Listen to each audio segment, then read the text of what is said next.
শোনাবো।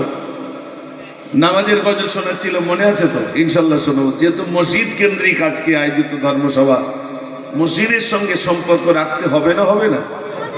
মসজিদে আসবেন আর খাটিয়া, মসজিদে খাটিয়া আছে না, খাটিয়ার দিকে একটু তাকাবে।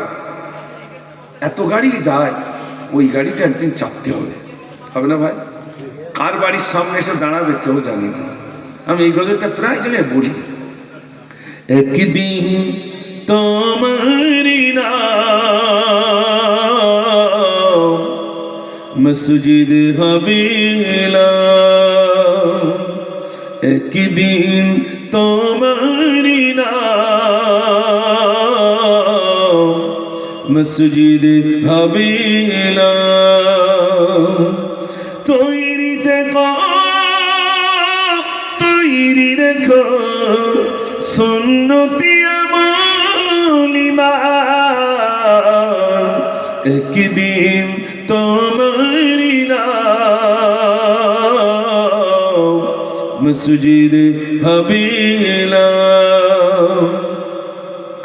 একদিন তোমাকে পরিয়ে কাফন, সঙ্গী স্বজন করিবে দাফন।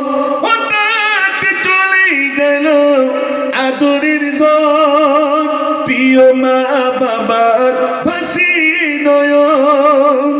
তৈরি থেকো, তৈরি রেখো সুন্নতি আমল ঈমান, একদিন তোমারি নাম মসজিদ হবে না।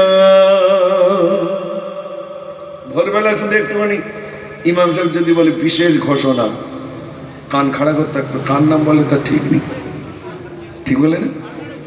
যদি না শুনতে পায় তাড়াতাড়ি বোর্ডটা বলে কি বললেন ইমাম সাহেব, সে অমুক লোক মারা গেছে।